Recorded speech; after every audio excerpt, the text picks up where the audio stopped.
우리 고난주간 우리 두 번째 날, 둘째 날 우리 시간입니다. 우리 어제는 우리 겸손의 길에 대해서 나누었었고, 오늘은 두 번째 시간, 우리 그 길 따라갑니다. 두 번째 시간, 그 길은 거룩함의 길입니다. 그 길은 거룩함의 길입니다 라는 제목으로 말씀 나누도록 하겠습니다. 십자가의 길은 대로가 아니라 그 좁은 길입니다. 무슨 얘기냐면 누구나 다 갈 수 있는 그런 길이 아니라는 것이죠. 때로는 외롭고 고단하지만 그러나 분명한 것은 십자가의 그 길이 그 생명의 길입니다. 생명의 길. 우리 예수님도 그렇게 말씀하셨죠. 마태복음 7장 13절 14절입니다. 좁은 문으로 들어가라. 멸망으로 인도하는 문은 크고 그 길이 넓어 그리로 들어가는 자가 많고 생명으로 인도하는 문은 좁고 길이 협착하여 찾는 자가 적음이라. 넓은 길은, 또 넓은 문은 많은 사람들이 찾고 그 길을 그래도 가려고 하지만 좁은 길, 좁은 문은 그 길이 좁고 협착하여서 찾는 자가 적대요. 근데 분명한 하나님께서 주신 은혜가 있는데, 이것은 단순히 비유가 아니라 그리스도인이 가는 길은 본질적으로 좁은 길이고 세상과는 이렇게 구별된 길이며 동시에 그 길은 생명의 길이라고 합니다. 여기서 구별되었다라고 하는 말을 우리가 히브리어에서 카도시라고 하는데요. 이게 어떤 다른 것과 좀 이렇게 구별된 상태라는 것만을 의미하는 것이 아니라 세상과 구별되어서 하나님께 속한 것, 그것 우리가 히브리어에서 카도시라고 합니다. 거룩하다. 세상과 구별되어서 하나님께 비로소 속했을 때 우리가 거룩하다고 그래요. 그러니까 그리스도인들이 우리가 거룩한 사람이 되기 위해서는 세상과 구별되었을 뿐만 아니라 그것이 하나님께 속해야 되겠죠. 우리 세상과 구별된 사람들 많죠. 예를 들면 좀 특이한 사람들, 또 일반적으로 사람들은 본표적으로 윤리라는 게 있잖아요. 어느 정도는 선함을 추구하는데 어떤 사람들은 구별돼서 너무나도 나쁜 것만, 어떻게든지 나쁜 짓만 하려고 하는 그런 사람들이 구별되었지만 그런 사람을 우리가 거룩하다고 하지는 않죠. 하나님께 속했을 때 우리 그것을 거룩하다라고 그렇게 이야기합니다. 다시 말해서 그리스도인들의 삶은 좁고 또 좁은 문으로 들어가야 되는 그런 인생일 뿐만 아니라, 단순히 세상에서도 그런 좁은 문으로 다니는 사람들이 있지만 그 중에서도 거룩함, 하나님께, 세상과 구별되었지만 하나님께 속한 삶을 살아낼 때 그 사람을 거룩한 사람이다라고 그렇게 이야기합니다. 오늘 본문은 예수님께서 예루살렘 입성한 그 직후에, 우리 어제는 어떤 장면 보았죠? 사람들이 환영을 하는 장면을 보았어요. 엄청난 환영을 받고 예루살렘에 입성한 후에 그 다음에 이루어졌던 가장 첫 번째 예수님이 방문했던 바로 이 성전에서 일어난 일이 오늘 본문의 말씀입니다. 어제는 예수님의 그 모든 주변의 그 관심들이 그 예수님께 영광이 되고 예수님이 어떻게 보면 아주 자랑스러워할 만한 그런 영광의 입성이었다면, 오늘 본문은 단순히 그 영광을 누리는 것이 아니라 거룩의 회복을 향하고 있음을 본문의 말씀에서 보게 됩니다. 다시 말해서 그리스도인이라는, 구원이라고 하는 영광에 참여한 자들이 어떻게, 그 다음에 가장 중요하게 여겨야 될 것이 무엇인지를 오늘 본문을 통해서 우리에게 교훈하고 있다는 것입니다.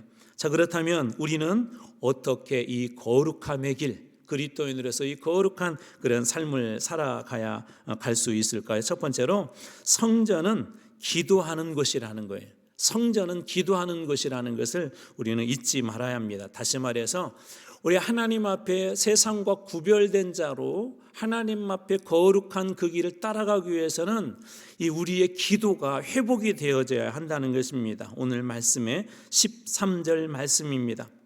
그들에게 이르시되 기록된 바 내 집은 기도하는 집이라 일컬음을 받으리라 하였거늘. 기록된 바, 구약 성경에 기록되어져 있기를 내 집은, 하나님의 성전은 어떤 곳이다라고 하죠? 기도하는 집이다라고 이렇게 말씀하세요. 예수님께서 들어가신 그런 성전은 기도의 장소였는데 예수님께서 들어가서 보니까 성전이 그러한 곳이 아니었었죠.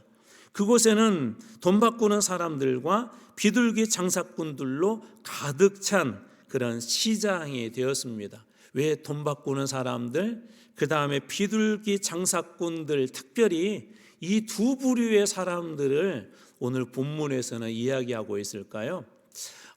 이때 당시에 그 유대인들은 특이한 세금이 하나가 있었어요. 특이한 세금. 그것이 뭐냐면 성전세라는 게 성전세. 성전에 드리는 세금이 있었어요. 이때는 로마에게 이렇게 속해 있었기 때문에 로마의 화폐가 공용화폐죠. 그렇죠. 그런데 이 로마의 공용화폐로 성전세를 드릴 수가 없었어요. 히브리인들, 유대인들이 쓰는 세겔이라고 하는 이 성전에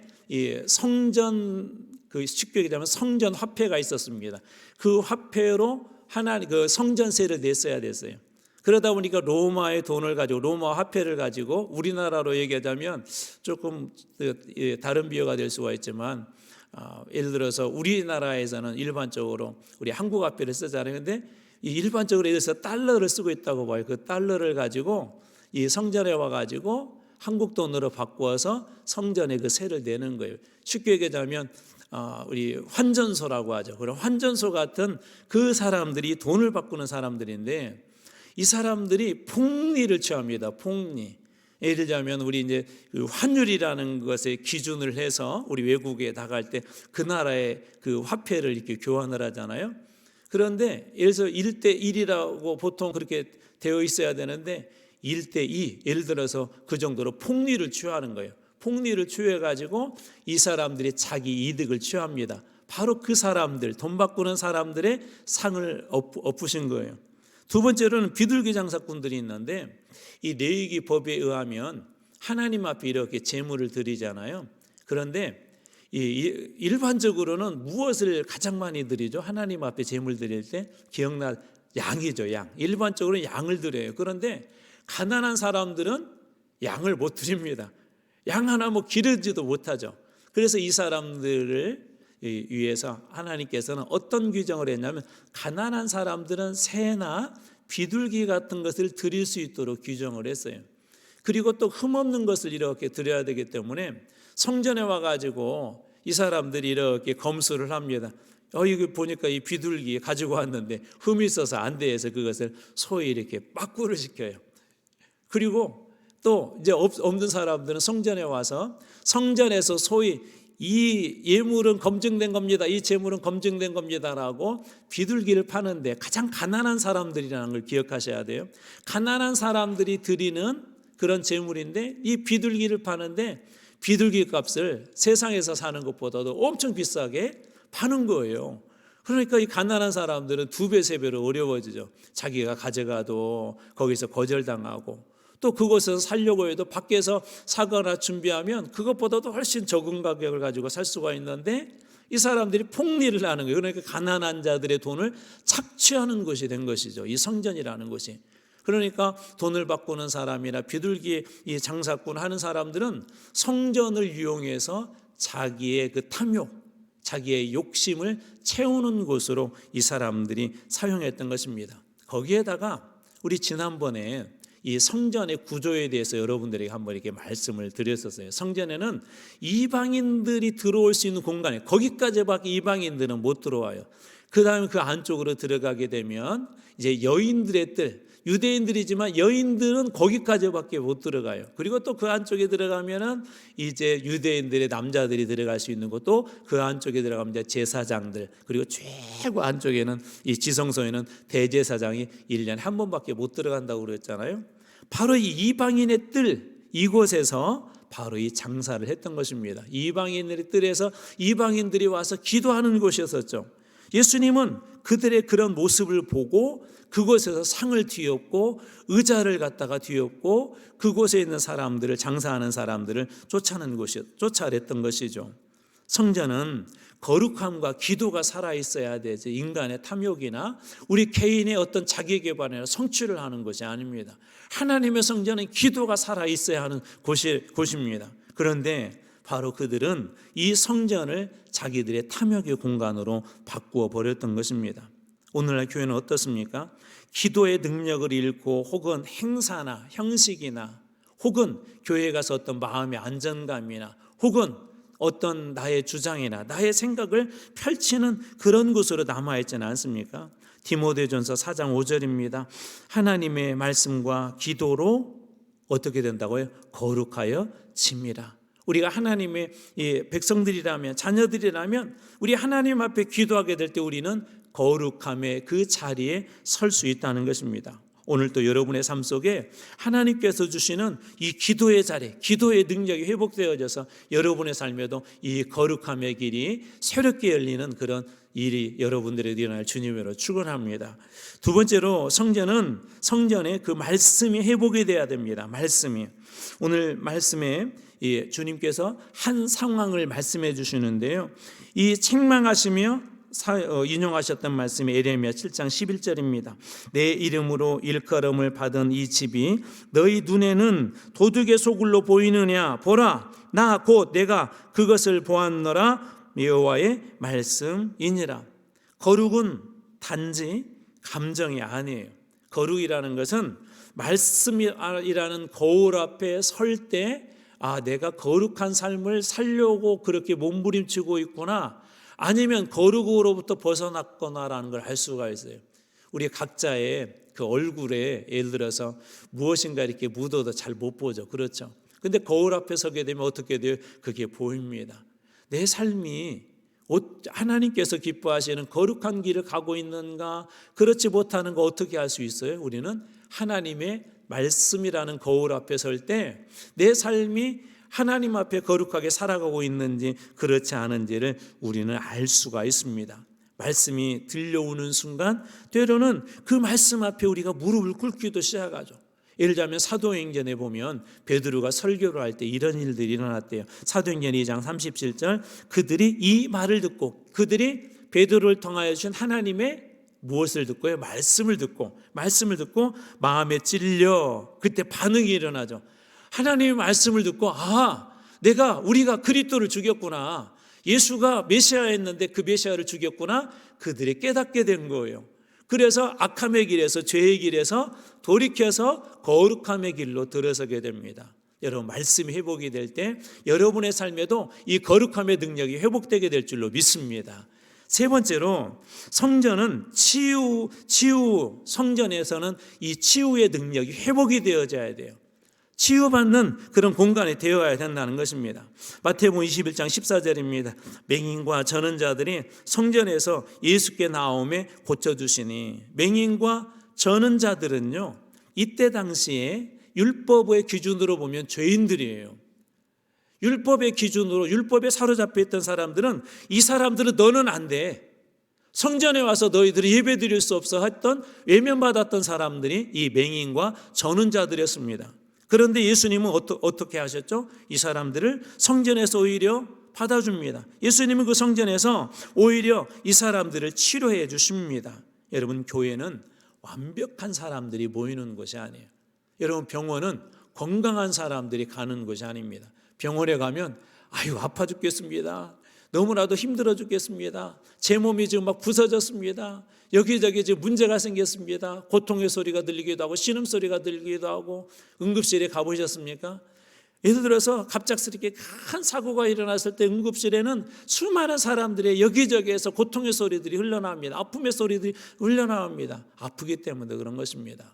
여러분, 교회는 아픈 사람들이 오는 것입니다. 교회는 죄인들이 오는 것입니다. 그렇기 때문에 많은 사람들이 여전히 불완전하고 여전히 부족하고 여전히 죄 속에 헤매는 것입니다.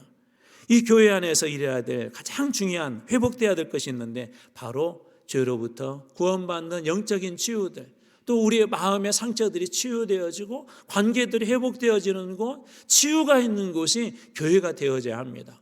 예수님 앞에 선 수많은 사람들, 죄인이라고 취급받고 오지 못했던 그 사람들이 주님 앞에 나와서 다 치유되어지지 않습니까? 저는 우리 한마음교회가 그런 교회가 되길 주님으로 축원합니다. 여러분 곁에 누군가가 다가왔을 때 여러분으로부터 통해서 전해지는 그 기도와 그리스도의 향기를 통해서 한 사람이 영혼이 치유되어지고 죄로부터 자유를 얻게 되고 그의 마음이 회복되어지는 그런 치유가 있는, 회복이 있는, 그래서 그 사람이 거룩함의 길로 다닐 수 있도록 길을 열어주는 거룩함 길에서는 여러분들이 다 되시길 주님으로 축원합니다. 그리고 마지막 네 번째로 예배의 회복이 일어나야 됩니다. 오늘 말씀이 16절입니다. 예수께 말하되 그들이 하는 말을 듣느냐? 예수께서 이르시되 그렇다. 어린아이와 젖먹이들의 입에서 나오는 찬미를 온전하게 하셨나이다. 온전하게 하셨다. 어린아이들의 입에서 나오는 찬미를 온전하게 하셨다. 온전하게 하셨단 말이 완성하다, 채워졌다라는 말이에요. 다시 말해서 하나님께서 기뻐하시는 찬양, 하나님이 기뻐하시는 예배, 예수님이 계신 그 성전 안에 어떻게 했죠? 탐욕으로 물들었던 사람들은 다 쫓아내버리고 그 성전에 이 다리 저는 사람들을, 아프 못 보는 사람들이 와서 치유되어지고, 그리고 그 성전에서 어린아이들의 그 예배가 완전해졌대요. 어린아이들의 그 예배가 완전하게 하나님이 기뻐하시는 그런 예배가 회복된 곳이 되었다는 것입니다. 요한복음 4장 24절입니다. 하나님은 영이시니 예배하는 자가 영과 진리로 무엇할지니라 예배할지니라. 저는 여러분의 삶에도 이 예배가 회복되길 주님의 이름으로 축원합니다. 우리가 예배가 회복이 될 때 우리는 하나님과 친밀하게 만날 수가 있어요. 예배가 회복이 될 때 우리는 하나님의 깊은 은혜 속에 거할 수가 있어요. 예배가 회복이 될 때 죄와는 철저하게 결별을 하고 하나님의 말씀하신 은혜의 길, 거룩한 길에 우리는 다닐 수가 있습니다. 사랑하는 성도 여러분, 저는 여러분의 삶 속에서도 이 예배가 회복되길 주님의 이름으로 축원합니다. 덧붙여서 고린도전서 3장 16절, 너희는 너희가 하나님의 성전인 것과, 우리 교회는 하나님의 성전인 걸 믿으시기 바랍니다. 여러분의 삶은 하나님의 성전인 걸 믿으시기 바랍니다. 여러분의 삶에도 이런 회복이 일어나길 주님의 이름으로 축원합니다. 죄를 미워하고 기도가 회복이 되어지고 사랑과 용서가 있게 되고 치유가 일어나고 우리 삶 속에 계신 성령님으로 말미암아 성령에 전된 여러분들의 삶 속에서도 이 예배가 살아나길 주님으로 축원합니다. 그때 이런 교회가 될 것입니다. 고린도후서 6장 16절 말씀입니다. 같이 한번 읽어볼까? 이 말씀을 같이 읽고 말씀 마칩니다. 시작. 우리는 살아계신 하나님의 성전이라. 아멘. 우리 교회는 하나님의 살아계신 성전인 걸 믿으시기 바랍니다. 오늘 여러분들이 가는 곳마다 그 성전이 회복되어질 주님으로 축원합니다. 오늘도 여러분의 그 삶을 통하여서 거룩함의 길이 새롭게 열리고 거룩함의 능력이 회복되어지고 그것을 통하여서 하나님께서 주시는 큰 은혜에 대로가 열리는, 시온의 대로가 열리는 여러분과 여러분의 삶 다 되시길 주님으로 축원합니다.